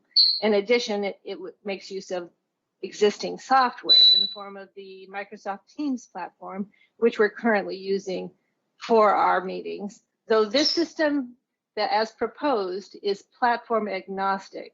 And so it could be used with Teams, Zoom, GoToMeeting, any other online meeting program. Most importantly, the unified communication system will bring all of the feeds together, the audio feeds specifically being the most important, providing an output as a single voice in order to eliminate feedback. We all know what feedback sounds like. It's not pleasant. That's really why we're here. The proposal will implement a number of new pieces of hardware. There will be a directional microphone specifically for public comment. It's going to be mounted from a distance to the side of the dais, and we're mounting it back, and it's directional so that it doesn't have to be close up to anyone standing to provide public comment. So it won't need any specific cleaning in between people providing public comment. Also, there will be a large mobile monitor on a stand to the side of the dais to make it easy for the general public sitting in council chambers to see whichever council members are on the dais, as well as the Teams platform on the large mobile monitor.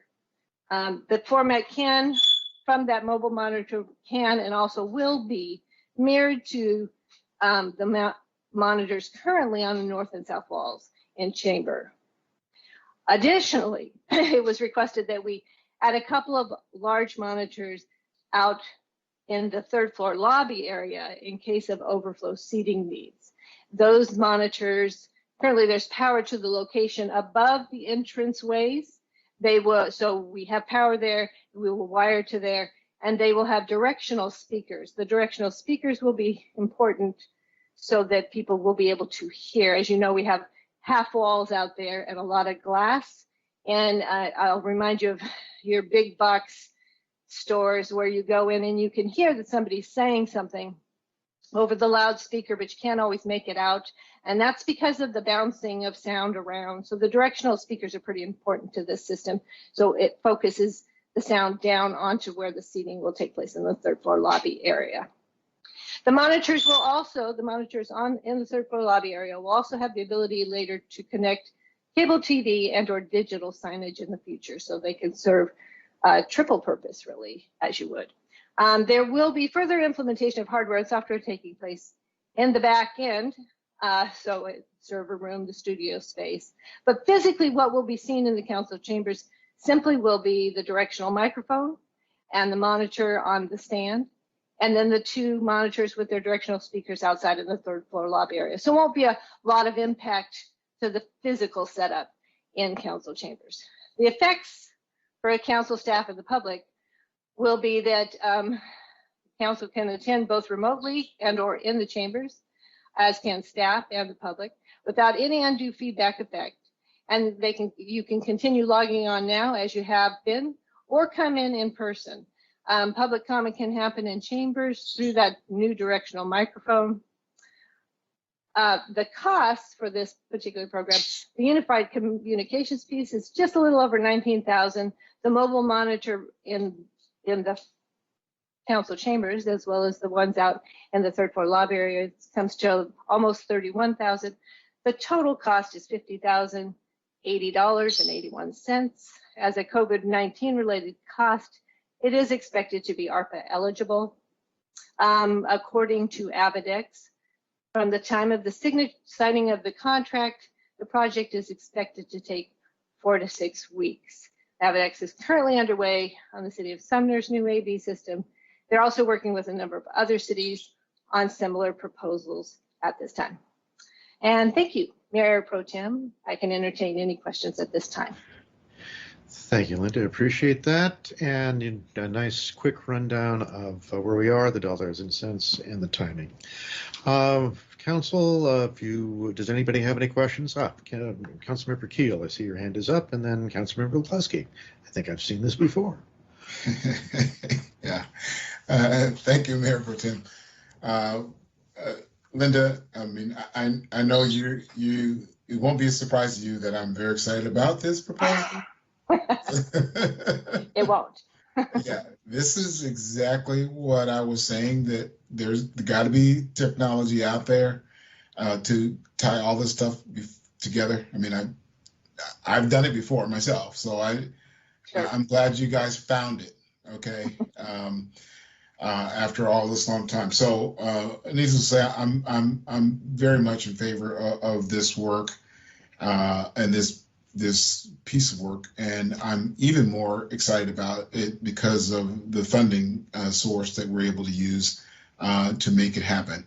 I think is exactly the right funding source because I mean, it would be great to have this, months ago to help tonight and all the other stuff, but we're getting it, and so that's great.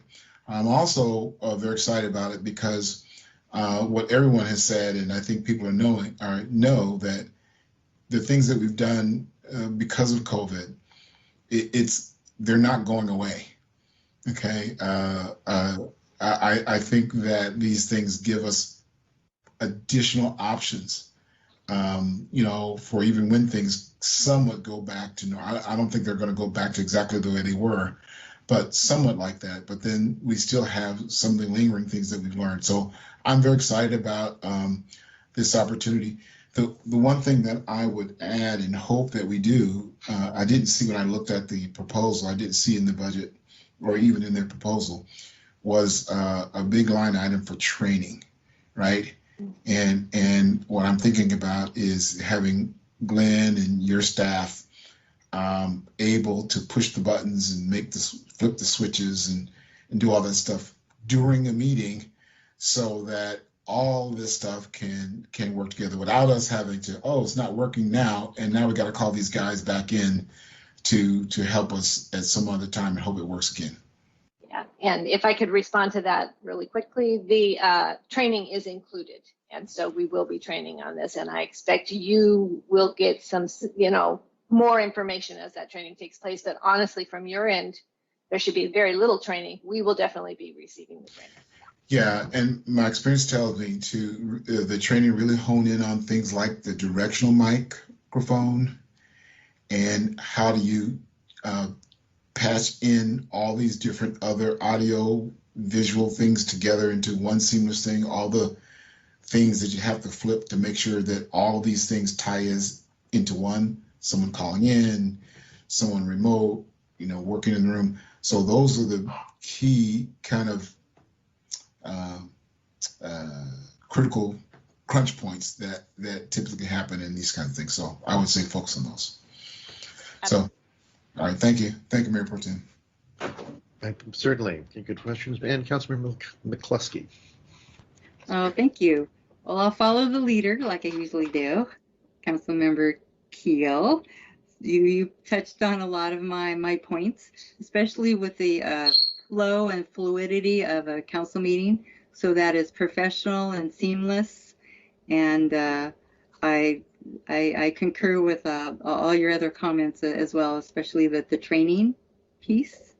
I, for one, am all for training, so I'll be right there to do my part for it, and to learn all the new equipment if needed. The other thing I'm really excited about is, I'll call it COVID-proof, our meetings. Sometimes, council members have other work in other cities, and they can't quite make it in time, or sometimes, as Mayor Pro Tem Worthington did, he had to fly back and forth to make sure we had a quorum. So that stress level could be averted, and knowingly that if we have the city tablet, we can make that connection to our meeting any place, anytime that we're at, because traffic will increase, and it'll make it logistically sometimes really harder to get to meetings, and provides a lot of additional stress on council members and staff members as well. And also, if we feel a little under the weather, we can put on a little makeup and we can still make the meeting and get it going, and not spread our germs, which I think is optimal. In a post-COVID environment, people will be a little more cognizant of how germs are spread. We've been well educated by the health department on that, and Dr. Fleming. And my last comment is, I noted in the contract that the pricing was for non-union work. And so this is a city project. And so I had thought that we had to contract with union workers on this. So I guess that's a question for Matt Kaiser, if that is in essence something we need to keep in or should keep in it. I'll double check that. I've traditionally interpreted that as prevailing wage, which is not necessarily union wage. But with your observations in mind, before we bring this back to council for an up or down vote, we'll double check into that. Okay. Right. Thank you. That's all for now. Thank you, Linda, for your hard work. Appreciate it. Very good. Thank you. And that brings us to Councilmember Figueroa for your comments. Thank you, Mayor Pro Tem. And I think this is very timely. We've been waiting a long time to get into the state of the best state of art of technology. And the only question I have is, how does this work out with the mobile devices? Because that still seems to be just like we have hiccups here. We get we freeze and things, so we don't hear each other right, things like that. Can this whole change up that you're talking about and the money's used, can that be done so that any mobile app upgrades can be included?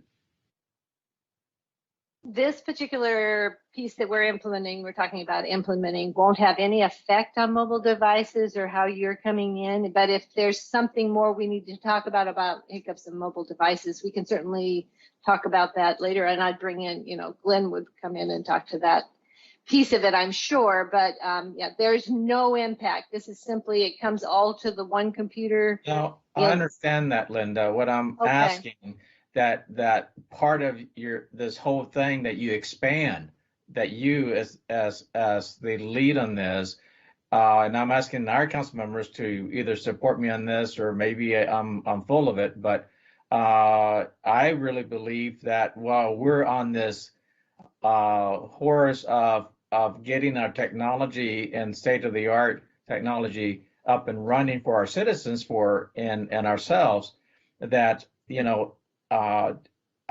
because whatever connections people do with their mobiles with the city for the public hearings or whatever, it's done through the app that we provide them to hook up to link up to. And so I'm asking if there's support in this council to have the administration, you, to look into and make sure that while we're doing this whole change up, that we do it holistically and include that portion of this technology. So since you invited me into conversation, Mayor Pro Tem, may I respond a little bit? Yes, please go ahead. All right, thank you. So Councilman Figueroa, if you're talking about, when you say mobile device, I'm thinking, are you talking about a handheld phone, or are you talking about? Oh, I'm talking about the phones. Okay, good. So what I heard Linda say was it's going to bring in Teams. right, which is the Microsoft software, on our city device, it has Teams on it, right, on your phone. Yes. So if you were somewhere remote and you wanted to get into the meeting, theoretically, if it brings in Teams, you should be able to fire up your phone, which has Teams on it, and hook into this system via mobile Teams, as long as you have a connection, an internet connection, which we should have. So I don't anticipate that's going to be a problem, given what's been said here. No, and I will speak to that just for myself. Teams, he's correct. Teams is should be on your mobile device, and if it's not, we can certainly make that happen for you. And I myself personally have attended meetings using my phone as well, and I know others who have. And so if that's not working for you, we need to address that. That really wasn't my point, though. It was part of it.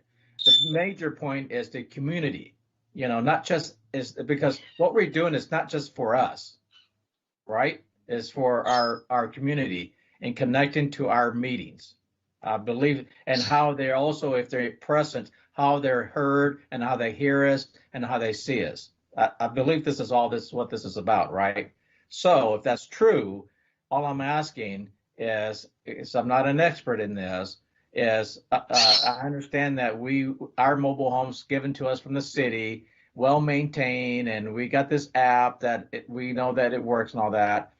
I want to make sure that the community members out there, including our commissioners and anybody else that really has a lot of interest in being part of our city council business, can get on an app and hook up and without any hiccups. All I'm saying is I don't know if there is any real problems. I'm not saying that there is, but I'm not saying that there isn't. All I'm saying is while we're in this whole on this vehicle to make it better technology-wise, that we should not forget that portion. So if I could repeat it back to you, the way I think I heard it, what you're looking for is currently what we have is the general public dials in on a phone number, and you would prefer them to be able to hit an app as well and come in and attend the meeting like this. We haven't done that specifically so that there wouldn't be any problems with them taking over a meeting, but so it certainly is something we can talk about and we can work towards. Well, But I haven't done it because we didn't want them to take over a meeting, but maybe there's some high technology here that you haven't found that will allow them to do that without taking over a meeting. All right, and I'm gonna interject here and call on Councilmember Worthington to respond on this. So, I can say it in Spanish if I need to. Oh, okay, good. That would be helpful, I think. No, Councilmember Figueroa, I just wanted to point out a couple of things in my view about this as well. And one observation is we are on, I believe, a more holistic path, and we've used that term earlier today, to fix a variety of things to enhance the way our public interacts in this process. This piece is really just primarily about the hardware side of it and how things happen inside our council chambers and some space associated with it. We still have yet to figure out what our platform will be if we continue with Teams for public meetings. And that was raised a week or three ago, and Linda touched on that briefly today as she talked about the hardware enhancements being platform agnostic. I thought that was a wonderful phrase. And if, as we make a decision with the help of our technicians and experts where we want to go with that platform, in my own mind, I hope it is easier for the public to interact with us in our meetings. And if that's a single app or some other vehicle, I don't know. But we'll get there. But I just wanted to say this part of it, two things. This part is only about the hardware and about the enhancements in the room. And it's good we all remember this isn't all of it. There's more to be done. This is an excellent first step, but there's more to be done. Okay, I'm going to call on another council member. Councilmember Worthington had a say. Councilmember Figueroa, before I call on somebody else, did I cut you off, or are we good? I think everybody has an idea where I like to make sure that we don't forget that portion. Okay, good. Appreciate that. Thank you. Councilmember Fleming. Oh my God. Thank you, Mayor Pro Tem. You know, I think this has been a great conversation, and I'm going to be really brief. Linda, thank you. You've really took something that this morning when I first had the conversation on this, did not comprehend what you were trying to do, and you made it really understandable. So I'm excited to move this forward. But back to Councilmember McCluskey's comment. I mean, if we're doing all this 21st century technology, and if Steven Spielberg can do it, why can't we just add holographics to this and put us right there in the conference room? So, yeah. Amen. The technology is there. I know. Or you can do it with, what's that, where they kind of fix your face up so you look a little better too. Whatever. But there's all kind of good technology that can make us all look real good there on the camera if we need it. For sure. Thank you. All right. Well, very good. Well, Council, are we ready to consider this in our regular meetings so we can pass this and have those enhancements come up, or debate it further? Sure, we are. Let's go ahead and do that. We'll get it scheduled, most likely for the next meeting. That's going to bring us up to multifamily. And Linda, thank you for anyhow. The technology may be agnostic, but I think you care. Thank you. All right. We're going to move on to our multifamily tax exemption, and I believe that Matt Kaser is going to get us rolling with that, and there he is. Thank you, Mr. Mayor Pro Tem, members of the council, Matt Kaser, City Attorney, and I have an assist off to the side with Kevin Brisky, still senior planner for the time being, but I know we're ticking down the days on this. Tonight, we are talking about multifamily tax exemptions. If this sounds like a briefcase of deja vu, it's because it is, but it's deja vu with a twist. Tonight, we're before you tonight talking about the establishment of a third residential target area within the city of University Place. To refresh your recollections in the brief Wayback Machine, going back about 2 months ago, council took up multifamily tax exemptions to create our second residential target area, as well as make some long overdue code updates. Just so council remembers the general landscape, Washington state law allows for local governments to establish for multifamily tax purposes exemptions of certain taxes for periods of 8 years or 12 years. And now with new legislation that's set to come online here in the next couple of weeks for up to a 20-year period, with the 12 and 20 being associated with affordable housing. The city of University Place, however, currently offers the 8. That 8-year exemption is available for certain properties which are in residential target areas, which is a statutorily defined term. A residential target area is located within an urban center, which again is a statutorily defined term. As it turns out, council did a lot of the hard work already in terms of establishing various urban centers throughout the city. When last December you implemented your form-based code affecting roughly 480 acres of the city with the rezones associated with that. The proposal before you tonight, as I alluded to, is to establish a third RTA. And for lack of an incredibly creative name, we are calling this the South Town Center zone, or Town Center South zone. And Linda, do you have the map? We can pull that up.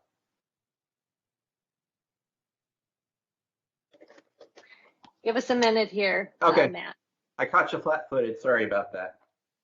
The area that we're going to pull up here in a second, it is that area which is between 40th and 44th, and it is coextensive with the changes that council, the mixed use zoning that was adopted as part of the form-based code. And that area is the area, this third RTA, it was there. Was it there and gone? Okay.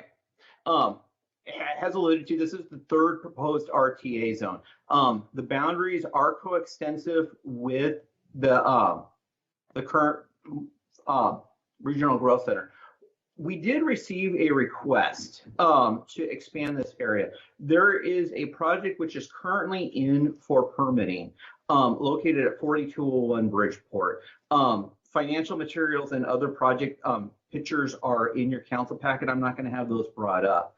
But it's the property which is located on the east side of Bridgeport, comprising those two parcels roughly in the middle of your picture there. That project is set to, if it goes forward, it's set to be approximately 100-unit apartment complex. We are identifying that as a potential catalyst project for this proposed RTA. We preliminarily ran numbers, and in terms of also drafting boundaries and the like, recognize that this has the opportunity to jumpstart redevelopment of this particular area of the community. Because most of this is a piece of deja vu from what we had discussed a few weeks ago, I'm happy to stop there and then otherwise stand for questions for council. And as I indicated, Mr. Brisky's on the line to the extent that council has additional questions which more implicate the specifics of this project proposal. So with that, I'll ask Linda to pull down the image, and we're happy to stand for questions. Very good. And so we'll do that. And Linda, keep the map handy. We may be referring to that soon. Does anyone have any questions to start with, or shall I do that? Oh, Councilmember Keel. Yeah, I figured I'd just keep it going, the flow going, right? So thanks for the presentation, Matt and Kevin. So the question I have, just to be clear, the properties that are on the east side of Bridgeport, is that low-income housing? Is it reduced income, or is it market rate housing, or is it senior housing? What kind of housing is being proposed there? I can answer that question. Kevin Brisky here, principal planner. Yeah, the project is proposing actually 104 market rate apartment homes. Okay, great. And so Matt, what I thought I heard you say was that we get the RTA, the tax abatement was for low-income housing. I mean, can you do it for market rate housing too? There are currently two. There's about to be a third authorized by statute. The two that are currently available under state law are the 8-year and the 12-year. University Place has only implemented the 8. The 8 is available regardless of whether it's low income, affordable housing, market rate housing, etc. The 12 requires an affordable housing component, as does the proposed 20. Okay. All right. Good. Thank you. That's what I heard. All right. Thank you. Thank you, Mayor Pro Tem. Excuse me. Councilmember Figueroa, you're up. Thank you, Mayor Pro Tem. So I really appreciate this coming forward now. I believe, and this you might want to comment on this, Kevin or Matt, and that is the timing to get this to vote on this. And I'm thinking that maybe I'm just commenting for my peers, and that is that it could be on the consent agenda item for the next round, but I think there's a timing issue, and that is, for me, I've always said it before many times, is economic development. Economic development is critical before the money dries up for developers and opportunities dry up for developers and those that are willing to invest millions of dollars in our community. And we can't take it for granted. We have these tools. They're there by law because there are tools to stimulate economic growth. We have been on a stalemate for many years, and in parts of our communities where just things don't get going. This is one of those properties that has been interest has come and gone many times because the performance does not work for that property, and this particular tool allows for someone to actually crunch the numbers and make them work for them, and to fit the shoe a little bit better, and it allows they're doing it for, thank God for a specific development that we need, and that is housing. we've been designated as a by the Puget Sound Regional Council as a city to accept growth, and we are talking about how we're going to expand our housing base, and that's why we went through what we have did on the sub area planning to create pockets around commercial without spreading our apartment building around our neighborhoods, and concentrate them in different areas around main arterials like Bridgeport, and commercial areas and mixed use. So this is a very appropriate location, and it fits the bill for providing housing in our city based on what we've all have voted for, and that is to accept population. And as we know that housing is there's a shortage of housing right now, and it's not going to get any better. So to move this forward sooner than later, I think it will be beneficial to our citizens, to our community, and to the city as a business venture. Thank you. Yeah, let me just say a brief word on the timing piece. And limit my comments to that. Earlier in the council meeting, you passed on your consent agenda a resolution setting a public hearing for your meeting on the 7th. This is one of those statutes one of those areas that by statute, you have to have the public hearing. And it's also one of those that the public hearing has to be set by resolution. So it's tentatively slated, at least for the public hearing on the 7th. But even if you were to take it up on the 7th, it could not be a consent item. Okay, thank you for the clarification. So we will, but what just doesn't qualify for consent, and we'll follow the process if council chooses to move forward with it. Councilmember Fleming. Mm-hmm. Thank you, Mayor Pro Tem. Yeah, and I'm glad, Matt, you clarified that for us. I would have absolutely opposed a consent agenda item that is of this significant in importance to the city.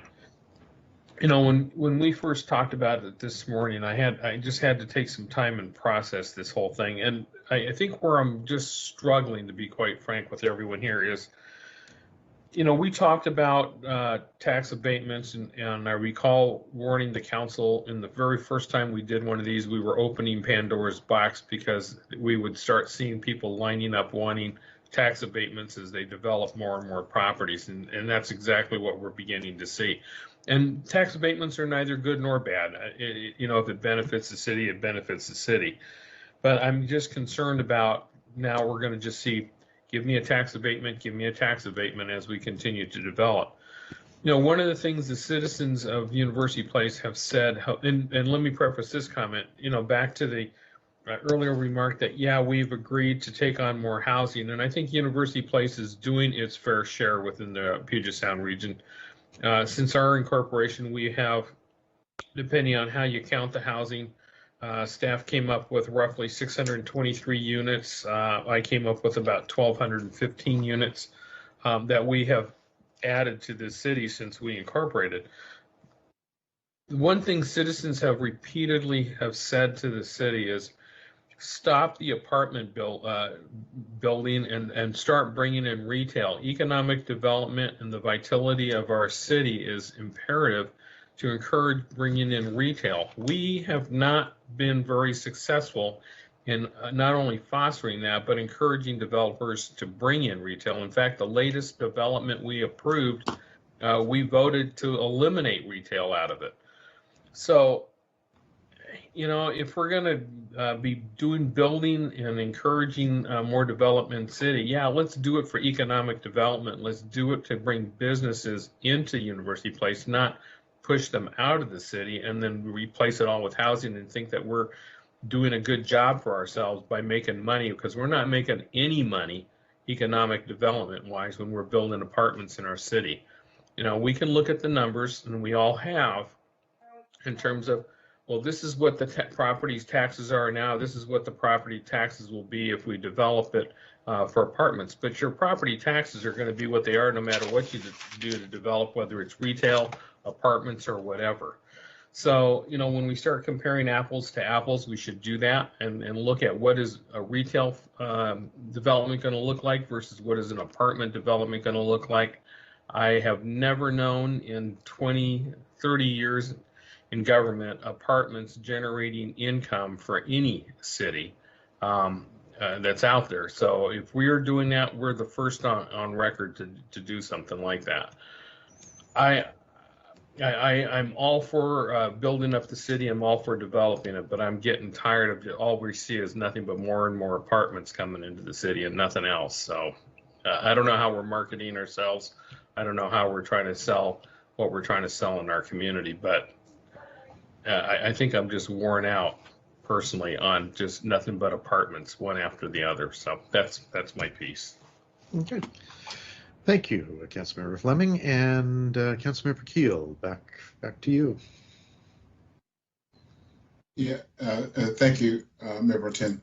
Yeah, I mean, and I certainly do appreciate Councilmember Fleming's comments. I get it. I mean, I hear it, you know, from a lot of, not a lot, from a few different people. I do have just a slightly different view on the approach. While I agree with not wanting to overload ourselves with apartments, I mean, I certainly don't want to do that. And not only to focus solely on apartments and residential without bringing in the retail. I mean, I agree with that part of the statement. However, where I have a slightly different view of the approach, I would disagree strongly that we haven't brought in retail. Look at the town center. Okay, that town center hasn't been there for very long. I mean, it's really new. Okay, since I've been on this council. I mean, you know, all the retail that's there. I mean, it's buzzing. So I would disagree that all we've ever done is brought in housing. That's just not true in my mind. Secondly, I disagree that the most recent place that we gave this abatement, we drove out retail. I don't agree with that at all. What happened was we made them build retail at the bottom, and they said retail is not coming, but we want to rent it out first. We'll build it, but then as it comes on board, then we'll add the retail. The retail space is there, and it's ready to happen when they can start fleshing it out with retail. So I would argue that retail is there and for when they can come and we can build it. We can't make retail people come here. We just can't make them. We can make it the offer, we have the things there, but those retail companies make their own decisions to come where they want to come to open their businesses. Their company, their businesses, their choice. I think what we do to help them come to University Place is have housing. That's one of the things that at the town center that those companies that are there love, is that they've got 200 units sitting right there on the property that people could just come down and get a pizza or go shopping or go to the restaurant there and then walk a few feet and go back home. They love that.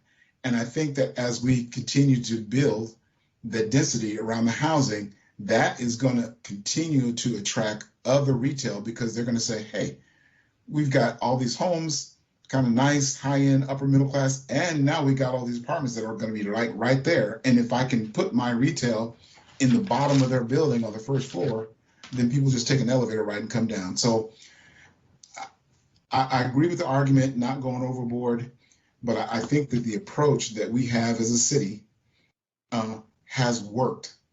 For a long, long time, we had nothing. Town center set, dead, big dirt pile for many, many years. This new council came in, we've taken a new approach, and that approach has worked. The proof is in the pudding.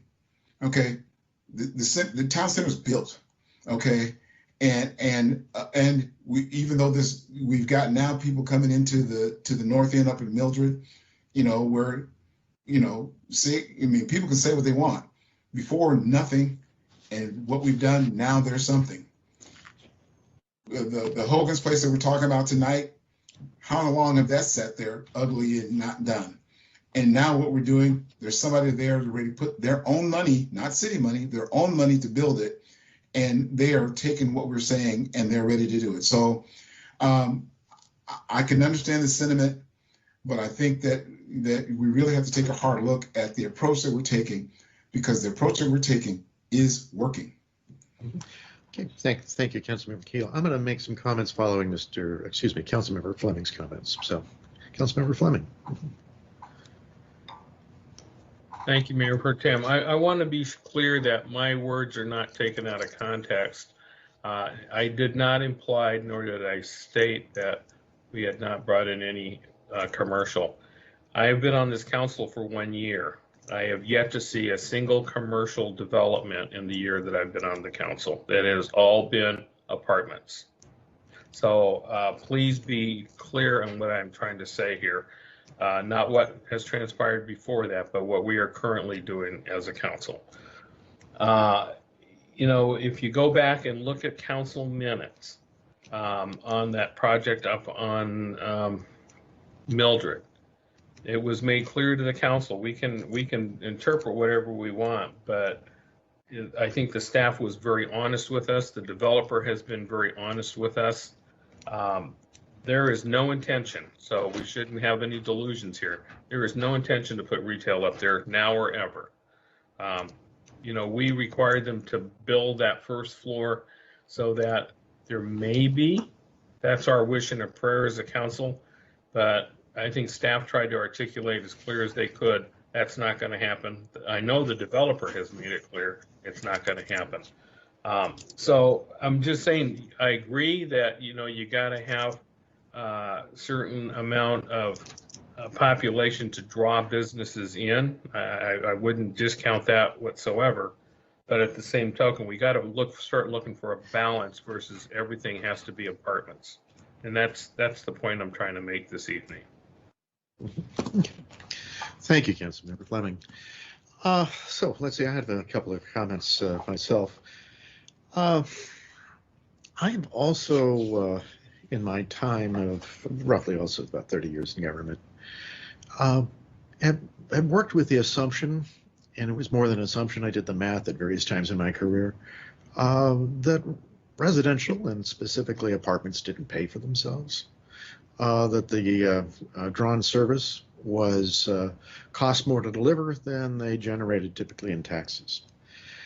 I'll tell you though, it appears that over 30 years, things change, and the economics on apartments and housing appears to have changed for local government. They are more of a break even than previously, at least in our recent history. We see that they are generating enough in revenue to hold their own when we compare our cost here in University Place. Now, that's been not a exhaustive study, but of some modeling that we've done in recent years, and I think this project has had that model applied to it as well. And part of it is also some more our recent experience during COVID as to how people are having deliveries of goods come to their homes rather than going to the store that is outside of UP. When it comes to the home, it gets the sales taxes collected here. When they drive across the city line to wherever, the sales tax is where they pick up the goods. That's made a difference for us. I think some of that is a shift that is going to stay in place for a while. Everything's changes in time, but for a while, I think it's going to hang in there. So the economics have changed, and I'm coming to realize that and recognize that. I also, in the work that we've done with the flash vote, we heard a lot of folks say, we don't need more apartments. But we also heard a lot of folks say, give us diversity in housing. We do need apartments. This is the housing style I'm looking for, or that I think the market is ready for here. And it isn't quite in the same way. The numbers were not the numbers that I expected. It did shift. It didn't overwhelm the folks who were saying no apartments, please. I don't want to suggest that that's what it did. It was really more of a draw, close to even, in the summary of my recollection of the comments. But really what I wanted to talk about tonight was not that issue, but since it's on the table, I just wanted to respond to it. What I wanted to talk about is the boundaries of this proposed district. So the boundaries cross over Bridgeport, and I've been unclear as to why. Why do we cross over to the west side of Bridgeport? When we look at those properties, we don't see many likely targets for using this tax advantage for this specific purpose. And I keep in mind here that we have worked with one particular project, and they have adopted design standards that we, based on our values, as we've articulated to staff, and as our community and planning commission have supported as well. Based on those values, they've adopted designs that support those values. And this is, to some level, if you do what we want in a design perspective, then we can consider you for a tax abatement. That's sort of where we are. It's about a project in that area. To the extent that we grow vastly or largely beyond the boundaries of that one project, we essentially lose an opportunity to have a similar, if you will, transaction. With other property. And that's why I wonder, why is the boundary as broad as it is? Shouldn't we constrain it to the extent that we can? And I don't think we can make it parcel specific at this. That isn't how these things work. But we don't necessarily need to draw it as big as it is either. There are reasonable, logical boundaries that one can identify short of crossing Bridgeport. And I've had this discussion with some of the staff, but so I want to have, I would like to invite them to share their comments with you that I've heard, because so far I haven't quite changed my point of view. But so Kevin or Matt, does anybody want to explain to me one more time why the boundaries are what they are? Yeah, I'll tell you, when we went through, on the staff side, when we formulated the recommendation that we formulated to you tonight, we took a number of approaches. And I'll separately pull up the map here in a few minutes, perhaps, if we get to that point. But we started from the small, looking at this site, to the big, which was the entire growth center.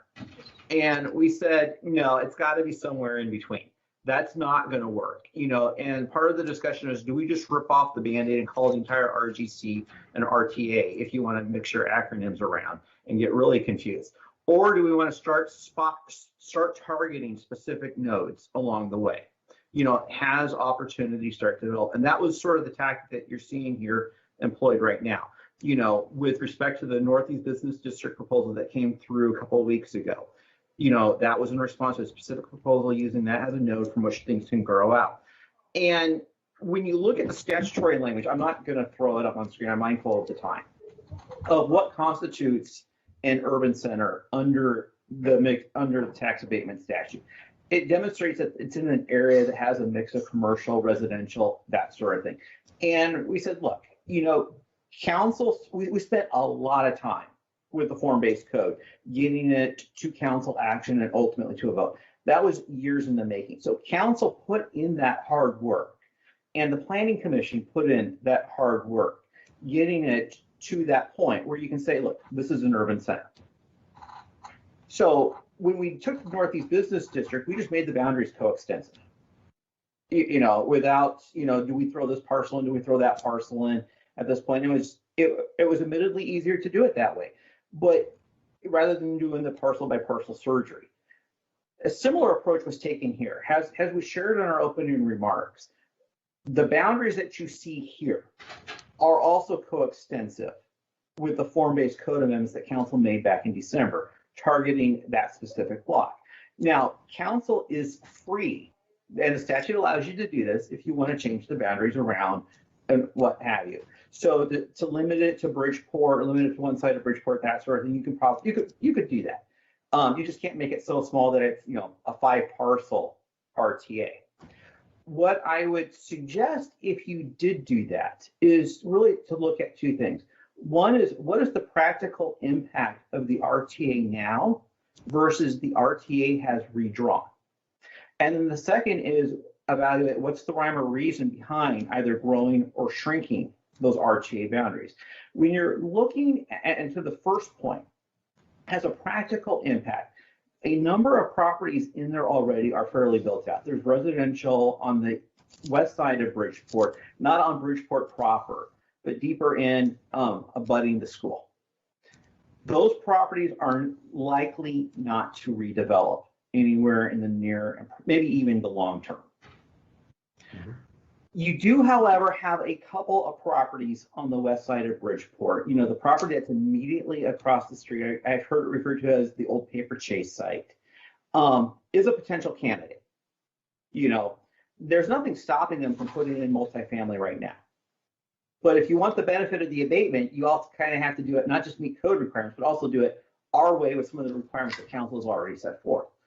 We also know that there's some commercial opportunities, or we've been led to believe that there's some commercial interest in properties immediately to the north and potentially to the south of that on that side of Bridgeport. So bear those considerations in mind as you're going through that exercise. There's also, and I know Kevin probably will want to weigh in here in a second, immediately to the north of this site, there are properties, that commercial complex, I'm drawing a blank on its name for a second. On the back end, the far west side. The gas station? What's that? No, it's not the gas station, other side. It's immediately north to this target site. Former Captain Nemo's? No, I'm on the other side of the street. Sorry. Borghese Immediately to the north of Borghese. would be Broback's property. Thank you. Thank you. Yeah. Where there's some undeveloped use back in there. So, you can play with the boundaries. I guess the question that I'd ask council as you go through that exercise, if that is the direction that council wants to go, is why are you doing that? And be aware that there's still potential in there for unintended consequences. Or do you say, hey, look, this works, it's the same methodology that we've applied in the past. And Kevin, I don't know if you got any take on that. No, you pointed out the pieces that the Broback pieces to the north, there's a couple of vacant sites in there that possibly could see some redevelopment that this could help encourage. And then the paper chase directly across the street from the Borghese site, which is kind of the impetus for this. That is a vacant site that potentially this could help encourage redevelopment of that site. And that site also has the 42nd Street road grid adopted for that too, which is also happening on the Borghese site, which this is really helping to help get that proposed road in, which is a big benefit to the city in the long term. Okay, good. Well, thank you. And those are good reminders, and that's consistent with what we talked about before. So, talking about the former paper chase site. If council approves this with the current boundaries, a project comes in that wants to take advantage of the abatement, and essentially it becomes almost a right, virtually a right. What I'm trying to get to is when we do project review for a property that is inside the boundary, we no longer apply design criteria that are less, I guess we'll say, subjective. We're going with whatever the adopted criteria are. Is that, do I have that? Is that essentially correct? Yes, they have to comply with our current set of design standards. And then also we do have also the minimum square footage requirements for a project to qualify. So it has to be a project of some size. Is either one of those different than if it was, I guess there is a minimum lot size or project size in the abatement area, overlay, district, whatever the proper term is. So we have I've forgotten, it's like 3,000 square feet or something like that.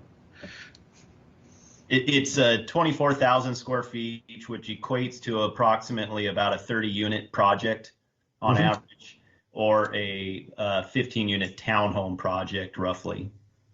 Okay. And what's the paper chase site? The site size, I should say, if I get my words in the right order. Anyhow, we won't. My point is, yeah, I guess it has limited application to us there. Yet we extend it over the street. So that still remains in my mind, and I don't need to beat this to death. We have a meeting to deal with here, but I wanted to just share my concern and give the staff an opportunity to express the reasons, and I will contemplate that. I hope you contemplate it as well, Council, as we get ready to look at this in the future. So with that, I'm going to go to Councilmember Figueroa and then ask what we're ready to do, if we need to study this further or move this on to the next agenda as it's, I think, currently advertised. So, Councilmember Figueroa. Muted.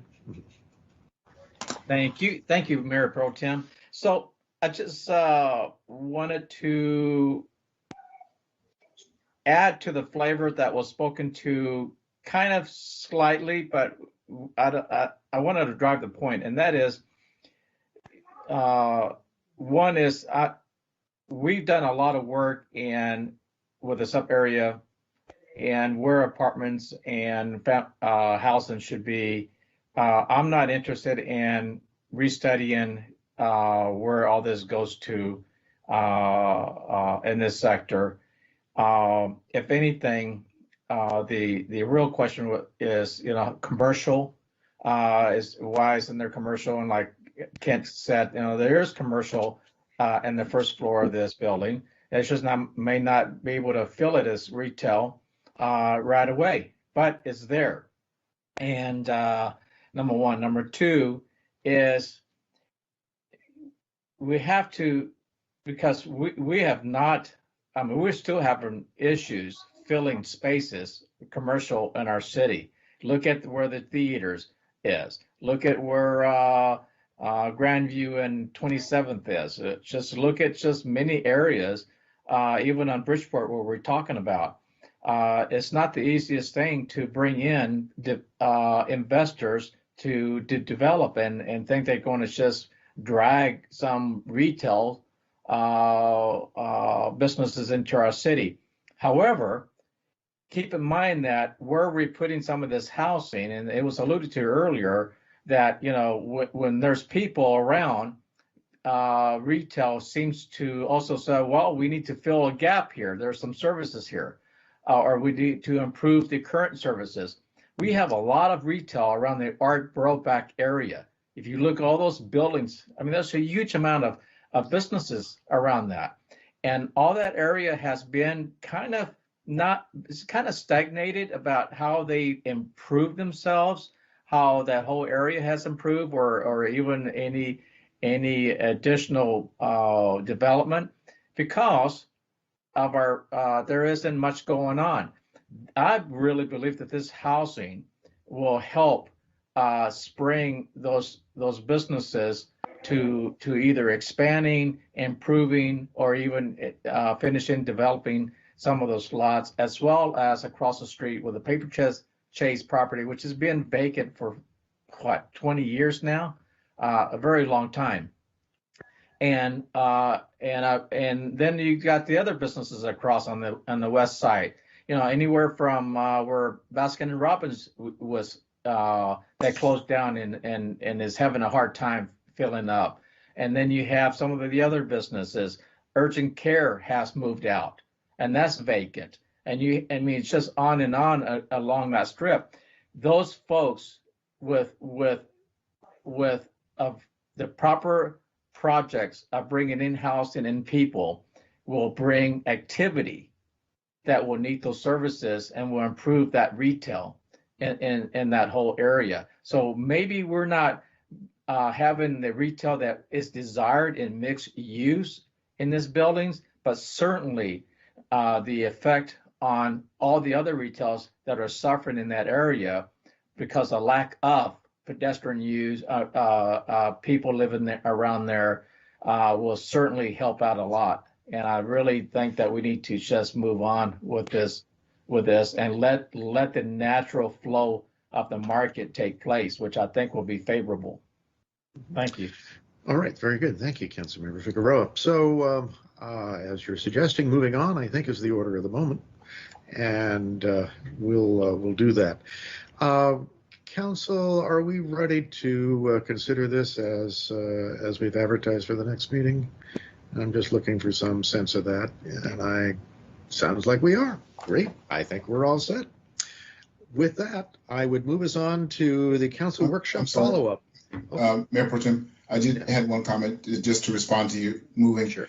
I would like, yes, to have it brought to us to move forward, but I think your point about what are the impacts of not including the piece that's on the west side of Bridgeport, I think it might be prudent for us to have staff to give us kind of two proposals, one that includes it, one that doesn't include it, and what those impacts are. That would be my interest. All right. Well, that sounds good from my perspective. Is that, sounds like that may be possible.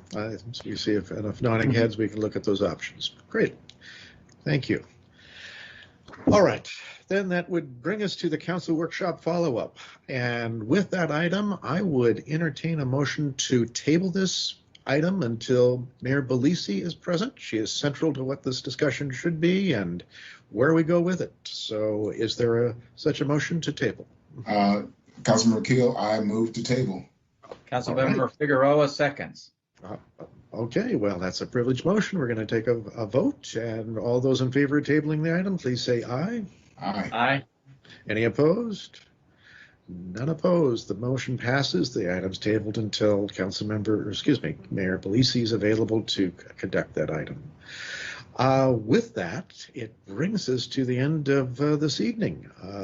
We have, thank you for the privilege of working with you tonight as your chair, and look forward to the next time we get together here. I believe it's the 7th of June. So anyone else have a closing comment before we get to wrap it up? Thank you. All right. Have a great night, folks. We're adjourned. Good night. All right, thanks. Good night, though.